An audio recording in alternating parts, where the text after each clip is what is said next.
you wanted to burn a country to the ground, you wouldn't do it by setting a fire. You'd do it with a sledgehammer or a chainsaw. You'd kick the door in like you're the Kool-Aid man, fire all the experts on live TV, hand the keys to loyalists, bulldoze the so-called normal way of doing things, and dare anyone to stop you, all while claiming that you're the one defending democracy. That's the story we've been watching unfold in the first few months of Trump's second presidency, a relentless campaign of chaos, consolidation, and the systemic leap of personal power above the public good.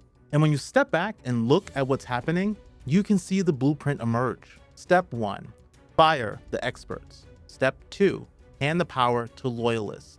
Step 3, flood the system with chaos. Step 4, dismantle the guardrails that keep our democracy intact. And step 5, silence anyone who pushes back. It sounds dramatic because it is, but it's also a strategy, and it's working. From mass firings of career public servants to open attacks on the courts, the press, and basic accountability, this isn't a government being rebuilt to serve the public. It's a loyalty test designed to make one man feel like the biggest boy in the room. So, in this video, let's pull back the curtains just a little bit. I'm not going to walk you through every name in the cabinet, but I am going to show you the pattern, the faces behind it, the moves they're making, and why it matters for anyone who still believes that this country should work for more than just a chosen few. And that's why this video is called "The People Running America Are a Joke." Loyalty over leadership. Let me tell you who's actually in charge right now. First, meet our Secretary of Defense, Pete Hegseth. Pete's story reads like political fiction. Here's a guy that the White House wants you to picture draped in an American flag, a decorated Army combat veteran, best-selling author, and fierce advocate for American troops. You'd think Captain America walked off the page and right into the Pentagon. But here's what they don't tell you in that sales pitch. Hegseth has never held a senior military leadership role, has zero policy experience, and built his entire political brand yelling about woke generals from a Fox News studio. And now that guy is running our Department of Defense. And watch what happens next. As soon as he started, Hegseth halted every military diversity initiative, claiming programs that improved inclusion and cohesion were actually threatening unit strength. Then he created a formal framework to fire all the generals who either disagreed with him or our dear leader, President Donald Trump, by firing 20% of our 4-star general officers. I'm sorry, but that's not defense strategy. It's a cultural war theater in military fatigues. And here's the part that should really worry you. Hegseth has openly praised Project 2025 and supports systemic purges of disloyal officers, meaning anyone who might value the rule of law over loyalty to Donald Trump. It's the same playbook authoritarian regimes use for generations, weaponizing the military not to defend the people, but to protect dear leader. You know, his biography reads like a hero's journey, but the reality is, we just handed the Pentagon to a political enforcer who thinks the uniform is a costume. Attorney General Pam Bondi. Now, Pam Bondi's official story sounds impressive. Florida's first female attorney general, tough on crime, and a warrior against opioids and human trafficking. But dig beneath that polished surface and cracks start to show. Like the $25,000 donation she received from Donald Trump in 2013, right before she dropped Florida's investigation into Trump University. Remember that? Call it what you want, but that's not public service. That is clearly a bribe. Now she's the Attorney General of the United States, and she's not pretending to be impartial. Bondi has issued directives for the DOJ to reevaluate cases against Trump's political allies while fast-tracking investigations into his enemies. When Trump needed an ally in New York City, Pam Bondi was there to come to the rescue of Mayor Eric Adams. Adams had been credibly accused of and was set to stand trial for corruption, and Bondi ordered the investigation to be dismissed. A decision that ultimately led to the resignation of 8 prosecutors in New York City and Washington, D.C. They would rather quit than follow the orders of someone so focused on political motives and not actual justice. The same thing MAGA accused, without a shred of evidence, of the Biden administration of doing. But this isn't new territory for Bondi either. She's been Trump's legal wingwoman for years. from defending his first impeachment to leading strategy at the America First Policy Institute. Now, with Project 2025 as her roadmap, she's pushing to gut the DOJ's Civil Rights Division, claiming it's a breeding ground for woke overreach. She's basically telling the world that if you care about justice for marginalized communities, you're on the chopping block. Pam Bondi isn't leading the Justice Department. She's weaponizing it. And when the rule of law becomes a tool for one man's revenge tour, we're all in the crosshairs. Robert F. Kennedy Jr. The Kennedy name carries weight in American history. He's the son of a senator, nephew of a president, environmental crusader turned political cosplay. The White House paints him as a rebel reformer who's fought corporate greed, defended clean water, and challenged broken systems. And honestly, that's not even all actually wrong. But the man now running the Department of Health and Human Services also happens to be one of the country's most influential anti-vaccine conspiracy theorists ever. RFK Jr. is the same person who claimed that COVID was ethnically targeted, that vaccines cause autism, and that Dr. Anthony Fauci orchestrated the pandemic to enrich big pharma. These aren't just fringe opinions, they're public health hazards. And now, as we navigate an AI-driven healthcare revolution, he's the one that's going to be making the calls, and he's already failing. His most recent report references 7 studies that don't actually exist. Making up references is totally something that ChatGPT would do, right?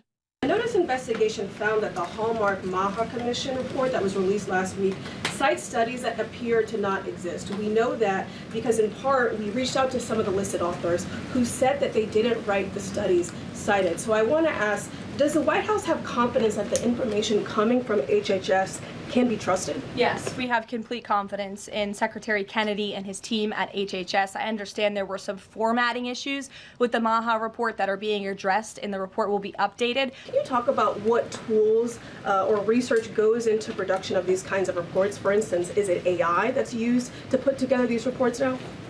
I can't speak to that. I would defer you to the Department of Health and Human Services. And as soon as they started, RFK Jr. slashed CDC funding for pandemic preparedness by 40%, putting the well-being and the health of the American public more at risk. RFK Jr. doesn't need formal ties to Project 2025 because Trump doesn't care about his actual policies. He chose Kennedy because Kennedy makes the chaos of it all feel normal. When the public stops trusting the science, they become much, much, much easier to control. Kennedy isn't just bad staffing. This is our government's top health agency being transformed into a platform for conspiracy theories. And when the next pandemic arrives, and it will, we'll be stuck with leadership that treats public health like a government conspiracy. The Kennedy name used to carry legacy, but now RFK Jr. is turning it into a national liability. Linda McMahon, Secretary of Education. Linda McMahon helped build an entire empire selling body slams and chair shots, turning professional wrestling into a billion-dollar business while marketing scripted violence as family entertainment, which I also happen to really love. But now she's in charge of America's education. Her official biography calls her a champion for small business with a bold vision for educational reform. What it doesn't mention is that she lied about having a college degree for years. She resigned from a state education board because of strong ethics accusations and has zero experience running public education systems at all.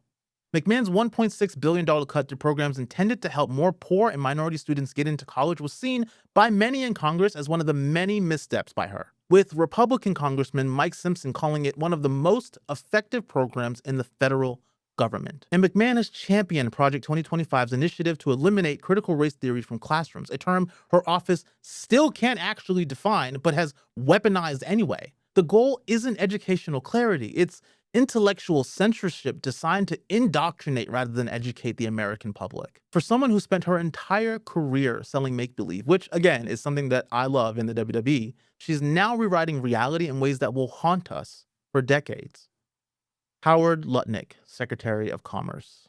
Howard Lutnick's life story reads like a Wall Street epic: tragedy, survival, and staggering wealth. He rebuilt Cantor Fitzgerald after losing 658 employees, including his brother, on 9/11.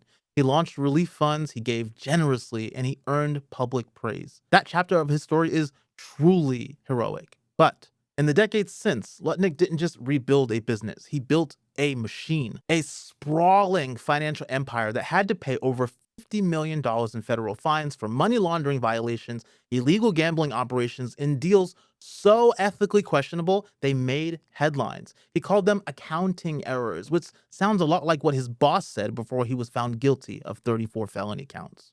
And now, because the criminals just seem to run together, this same person is in charge of American commerce policy. And already, Lutnick has gutted export controls on advanced AI chips to China, ignoring warnings from the Pentagon and trade officials. Why? Because deregulation boosts short-term profits, and that's the only metric that matters in his mind. And Lutnick fits perfectly into the Project 2025 world that Taco and his administration is building.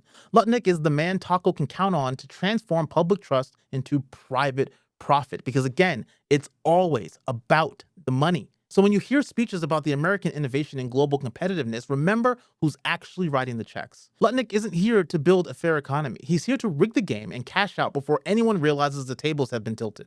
The pattern emerges. This isn't a cabinet. It's a message, a clear message. Every appointment, every firing, every loyalty oath is communicating the exact same thing. This administration isn't here to govern. It's here to control, to reward its allies, to punish dissent, and to transform the federal government into a personal enforcement mechanism for one singular person. What we're witnessing isn't accidental chaos. It is deliberate sabotage. And if Act 1 of this story was about rigging the systems from the inside, Act 2 reveals what happens when that same rigged system starts to affect your daily life. Why this story matters to you. You might be wondering, okay, but how does any of this actually touch my life? Sure, it's surreal that Trump handed the Pentagon to a Fox News personality and put a WWE executive in charge of education. But what does that actually mean for your rent, your paycheck, or your kid's future? Here's the truth. It means everything. Everything. These aren't ceremonial do-nothing positions. These people make decisions that will ripple through your daily existence. They determine what schools teach, what your healthcare costs, how crime gets defined and punished. They decide which neighborhoods receive federal investment, which workers get protection, and which corporations get tax breaks for abandoning your community. And believe me when I tell you, they were not chosen to serve you. They were chosen to serve him. This is not governance. It's a revenge tour disguised as public service, a loyalty test where the only passing grade is absolute obedience. With Project 2025 providing the blueprint, it's all happening in plain sight. Mass purges of civil servants, destruction of independent agencies, and total power concentrated in the hands of people who treat public service like a personal favor they're doing for their boss. Think about it this way. Remember that job where your management promoted someone not because they were the most qualified, but because they knew how to kiss ass the right way? Now imagine that dynamic controlling our entire country. That's the current reality. The people making decisions about your life were hired to protect his interest, not yours. The system we're living through isn't just about incompetent leadership. It's about intentionally sabotaging the systems that once provided some form of protection for ordinary people like you and I. The endgame isn't chaos, it's control. What we're experiencing might feel like pure chaos, and from the outside, that's exactly what it looks like. The constant firings, endless scandals, brazen power grabs, and shameless lies, it all feels like a government spinning completely out of control. But what if that chaos isn't the malfunction? What if it's the feature? What if it's the purpose? What if it's the point for this all to feel like madness? Beneath all of the noise and confusion, there's a clear strategy at work here, and its name is Project 2025. And Project 2025 isn't just a policy wish list either. It's a 900-page instruction manual for dismantling democratic governance and replacing it with permanent top-down control. And here's the fascinating part. Before the election, Trump swore tooth and nail every chance he could that he had never heard of it. As you know, and as she knows better than anyone, I have nothing to do with Project 2025. That's out there. I haven't read it. I don't want to read it purposely. I'm not going to read it. This was a group of people that got together. They came up with some ideas, I guess some good, some bad. but it makes no difference. I have nothing to do. Everybody knows I'm an open book. Everybody knows what I'm going to do. But now that we're on the other side of this, watchdog organizations tracking his administration tell a completely different story. From systemic purges of federal workers to mandatory loyalty oaths, from politicizing education policies to the destruction of civil protections, it's all happening, page by page, step by step, exactly as it is outlined in Project 2025. So either Trump is lying about his ignorance, which, I mean, let's be real, of course he is, or someone else is steering the ship while he gets to play the role of the front man. But whether it's him running the show or people behind the scenes pulling the strings, either scenario should absolutely terrify us. Because this isn't just about an ego anymore. That was 2016 Trump. We tried to tell you that this version of Donald Trump is completely different. Because now he's engineering a system where loyalty goes above competence, where allegiance matters more than the law, and where that allegiance flows to one person or one movement regardless of consequences. Imagine a system where public health policy gets dictated by conspiracy theorists rather than scientists, where justice gets dispensed based on political loyalty rather than legal merit, where education gets rewritten to erase inconvenient historical truths, and the instruments of power, military, courts, and law enforcement exist to protect the throne rather than the people. They are working to normalize the government where the president operates above the Constitution rather than underneath it, where the law becomes a weapon, where rights become a suggestion, and where truth becomes whatever serves the purpose on any given day. And I'm sorry, if you think that this ends when Donald Trump leaves office, if Donald Trump ever leaves office, you are sadly missing the plot. Because once these systems get established, they don't just evaporate overnight. They evolve, they calcify, they get inherited by whomever comes next.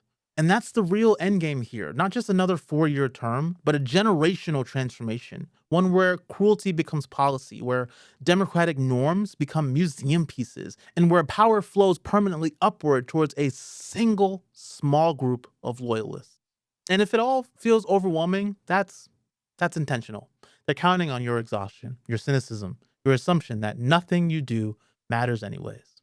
And they're building this system right in public because they believe no one will stop them. They think that we're all too tired, too busy, and too scared, or too checked out to give a damn.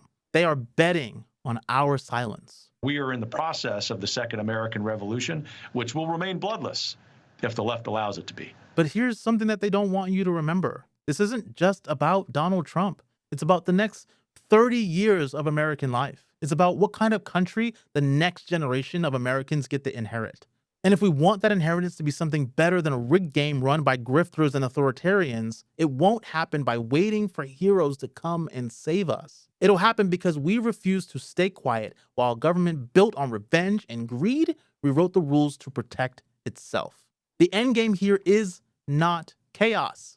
It is control. That is what they are working towards, to control everything. And the only question left is whether we're going to let them have that control. Because the story of what happens next, that's a story that's still being written, and we all get to hold the pen that writes it. Thank you so much for watching. If you enjoyed this video, you'll also love my last one on how and why AI is coming to destroy everything. But until next time, peace, love, and remember, only human.